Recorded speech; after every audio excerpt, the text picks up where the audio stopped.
po ng aming department head na si Engineer Randolph P. Manuel. Ako po si Alan P. Gabrilio.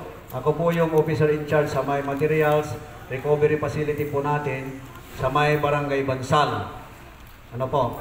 So, ang pag-uusapan na naman ulit po natin dito is Republic Act 9003, other known is Ecological Solid Waste Management Act of 2000. Pag sinabing solid waste, anong unang pupunta sa isipan natin, mga nanay, mga tatay, pag sinabing solid waste? Basura. Basura, tama po kayo. Pero dito sa barangay, matik-matik, nagsisegregate po ba tayo ng ating mga basura sa ating mga bahay? Namamanis po ba natin ng maayos? Oh, yung totoo. Hindi. Di nga. Hindi Kasi nga. mayroon kaming data dito.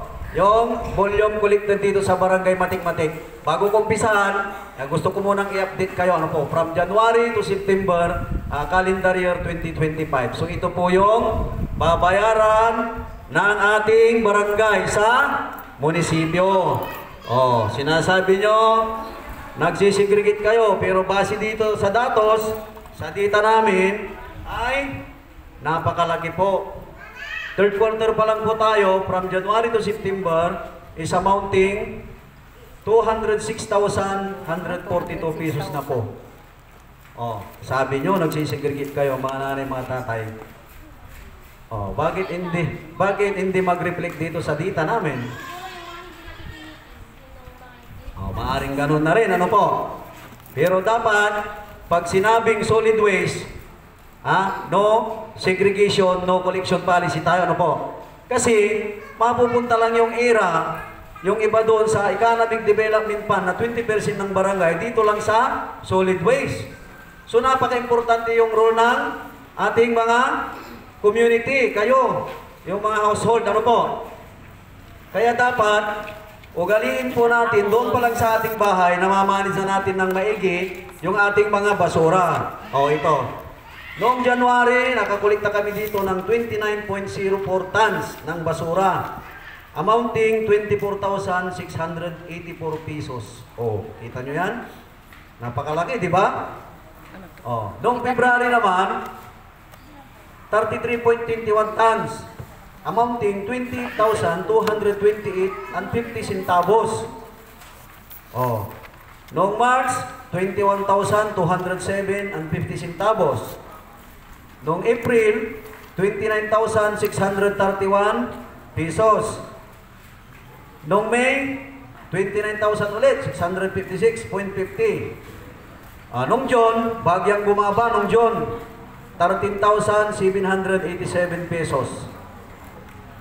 At noong July, bagya na naman bumaba, 12,053 pesos.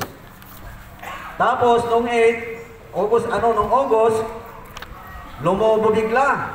Nasa 26,850 centavos tayo. At noong September, last month, ano po? 20,094 pesos po.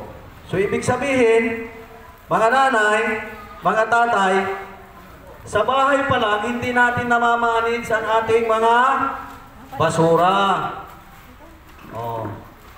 Ano-ano ba yung uri ng mga basura? Ano yung apat na uri ng mga basura? Oh, palagi na akong nagsasalita dito. Palagi ko kayong ini-encourage na mag-segregate.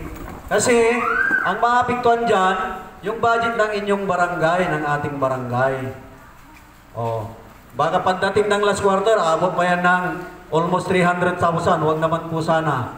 Diba? Kasi by next year, ganun na naman. Oh, siyempre, madadagdagan yung inaalokit ng barangay. Ilan ba yung naalokit ng barangay natin, Kap, ngayong taon? This year, 100,000. Ibig sabihin, 100,000, wala na, negative na po kayo, mga tatay, ano po? Oh. So, ano yung mga dapat nating ibukod na basura? Ano yun? Yung una, yung nabubulong. Ano yung mga nabubulong na uri ng basura natin? pinagbalatan. Pampers, hindi nabubulong yung pampers. Pinagbalatan ng gulay. Yun, pinagbalatan ng gulay, pinagbalatan ng prutas, mga tirang pagkain, mga lamang loob ng isda, mga dahon, at kung ano-ano pa na nabubulong. Saan natin ilalagay yung nabubulong na yon? Iwan na lang sa mga... Sa? Sa lupa. Saan? Sa lupa. Sa likod ng bahay natin, gawa tayo ng maliit na butas. Ang tawag doon is compost pit. Ano po? Doon natin sila ilalagay. Kasi pag nabulok yon, magiging fertilizer. Paano? Pag napuno na yon, anong gagawin natin? Tabunan ulit, ha? Huwag na huwag kayong magsusunog. Kasi nababayolet natin yung DENR law, yung Republic Act 9003. Dapat maayos yung basura natin. Malinis. Kasi ang palagi nating pinag-ingatan dyan ay yung ang ating, anong piniprotect natin? Yung kalikasan. Diba? Kita nyo, sa pagsusunog natin, kita nyo, nandito tayo sa kunay, may bubong pero ang init. Diba?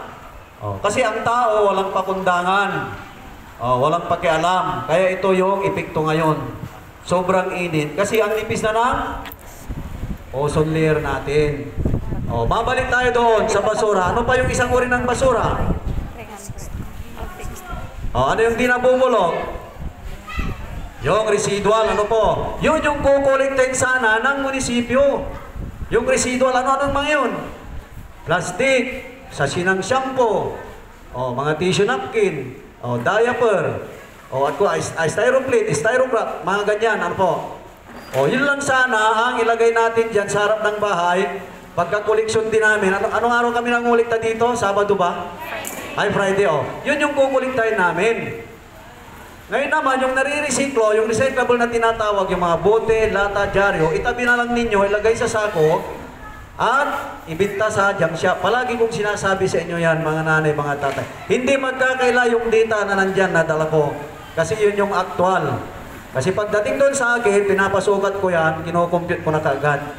So yung matik-matik, sabi ko, wala. Parang baliwala yung pagsasalita ko palagi doon, kako. Unlike sa ibang barangay, may babanggitin akong isa. Katulad ng Gagasangan. Hindi pa nila naubos yung inalokit nilang pondo nila doon na 100K. Nasa 70 pa lang sila. Kasi nga yun, yung mga constituents doon talagang nakikipag-cooperate. Hindi ko naman sinasabi na hindi kayo nakikipag-cooperate. Pero sabi ni nanay, yung iba. Kaya dapat mayroon tayong pagkakaisa, mga nanay, mga tatay. Ano po? Malinaw po ba? Sa araw ng kalinisan, anong araw kayo naglilinis sa barangay? Once a month? Once a week? Once a month? Twice a month? Okay. Ang focal person po natin sa solid waste, si Kagawad. Sino si? Si Kagawad Rosario. Okay. So, noon, siguro 4 months ago, galing na kami dito. May bago na tayong template about sa kalinisan. So ito na yung gagamitin natin. Si Kagawad, magdadala siya ng ballpen. Paano ba yung diskarte natin dito sa matik-matik? By pulok ba yung paglilinis? O lahatan na, tulong-tulong na lang? Bison, okay, very good. Pagka ganon, kung si Kagawad, kasi siya yung focal person ng solid waste, siya yung magdadala nito. Siya yung magre-record lahat ng makukuha ninyo na basura dyan pag araw ng kalinisan. Nandito lahat, biodegradable, nabubulok, residual, panapon, special, hazardous waste, yun yung mapanganib na uri ng basura. Yun yung mga nanggagaling doon kina Ma'am Rachel Manuel. Yung mga hiringgilya. Yung mga ginagamit natin doon sa Ritsyo. Kasama na rin yung mga lata ng pintura, mga bumbilya, yung mga basag-basag na jealousy. Pag mayroon kayo dito sa barangay, kontakin nyo lang si Kagawad. Tapos, itatawag niya sa amin yan, kukunin namin. At may paglalagyan kami dyan sa mga basura na yan, yung mga mapanganib na ori. So, Kagawad, dito na po tayo. Ano po? Ito na yung template natin. Sisek, mayroon na kami napareceive dito noon. So ito na yung gagamitin natin ngayon. So by next year, kasama ko na naman yung AMB Region 1, yung Environmental Management Bureau ng DENR Region 1, kasama ko ulit yan next year. So ibabalidate namin kung ang barangay Matik-Matik nakapagko-comply na sa mga bagong guidelines ng ating Department of Environment and Natural Resources Office. Ano po? Kap, yung ordinansa ba dito, yung pa rin yung inadapt natin sa bayan? So magkakaroon na tayo ng ordinansa. Base sa DNR, ang barangay dapat may sarili ng ordinansa para doon na yun sa mga pasaway. Papasok na yung mga pasaway doon. Kasi maniningil na ang barangay sa inyo pagka ganyan. Kaya dito pa lang, tamang-tama kasi barangay assembly, mapag-uusapan ng barangay official at saka kayo ng mga community, mga constituents nila, kung ilan yung magiging penalty ninyo. Tapos mag-aabot kayo doon sa gitna ngayon.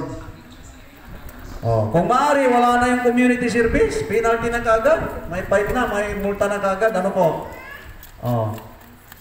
Kasi pag ang ginagamit ng barangay na ordinansa yung sa munisipyo pa, yung mga violator, pag siningil natin yan, yung bayan nila mapupunta sa munisipyo instead na sa barangay. Pero pag sarili ng ordinansa ng barangay, malamang, pagka may nahuli at nagkaroon ng penalty, ang pagbabayadan na mismong sa barangay po natin.